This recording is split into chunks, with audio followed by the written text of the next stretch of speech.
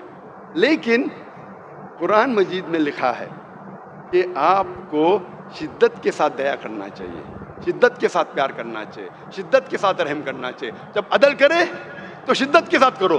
یہ مت کہو کہ اگر میرا فائدہ ہے تو میں عدل کروں گا، نقصان ہے تو عدل نہیں کروں گا. شدت سے عدل کرنا ہر مسلمان کے لیے فرض ہے. ہم مسلمان اکثر ڈر جاتے ہیں، ہم مسلمان ڈیفنس کے لیے جاتے ہیں، اپنے بچاؤ کے لیے، اور ہمارے قرآن کا پیغام بھول جاتے ہیں. آج کی میڈیا کہتی ہے کہ مسلمان دہشت گرد ہے، مسلمز آر ٹیررسٹ. کئی بار وہی انسان، وہی کام، لیکن اس کو دیے جاتے دو القاب. میں آپ کو مثال دوں گا. 60 سال پہلے، 70 سال پہلے، 80 سال پہلے جب انگریز ہمارے دیش پہ حکومت کرتے تھے، اس وقت کئی ہندوستانی اس دیش کی آزادی کے لیے لڑ رہے تھے. یہ لوگ کو لقب دیا گیا تھا انگریزوں نے دہشت گرد کا. وہی انسان ہم عام ہندوستانی کہتے تھے کہ وہ دیش بھکت ہے، کہ وہ پیٹریوٹ ہے. وہی انسان، وہی کام، لیکن دو القاب. اگر آپ انگریزی حکومت سے سہمت ہے، ان نظریے سے سہمت ہے کہ ان کو حق تھا ہندوستان پہ حکومت کرنے کا، تو آپ بے شک ان لوگوں کو کہیں گے کہ یہ دہشت گرد ہے. لیکن اگر آپ عام ہندوستانی کے نظریے سے سہمت ہے کہ انگریز ہندوستان میں تجارت کرنے کے لیے آئے تھے، انہیں ہم پہ حکومت کرنے کا کوئی حق نہیں، تو آپ انہیں کہیں گے کہ یہ دہشت گرد نہیں ہیں، دیش کی آزادی کے لیے لڑ رہے ہیں. وہی انسان، وہی کام، لیکن دو القاب. اسی لیے لقب دینے کے پہلے آپ کو یہ تحقیق کرنے پڑے گا کہ کس وجہ کے لیے وہ جد و جہد کر رہے ہیں، کس وجہ کے لیے لڑ رہے ہیں. میں آپ کو اور ایک مثال دوں گا. سن 1775 میں امریکن ریولیوشن تھا. انگریز USA پر حکومت کر رہے تھے، اور کئی لوگ امریکہ کے اپنے دیش کی آزادی کے لڑ رہے تھے. یہ انگریز انہیں کہتے تھے دہشت گرد، اور اس وقت یہ انگریز کہتے تھے کہ دنیا کا سب سے بڑا دہشت گرد ہے جارج واشنگٹن۔ جب یو ایس اے کو آزادی ملتی ہے، وہی نمبر 1 دہشت گرد، سب سے بڑا دہشت گرد دنیا کا جارج واشنگٹن، وہ بن جاتا ہے یو ایس اے کا پریزیڈنٹ۔ آپ سوچ سکتے دنیا کا سب سے بڑا دہشت گرد بنتا ہے یو ایس اے کا پریزیڈنٹ۔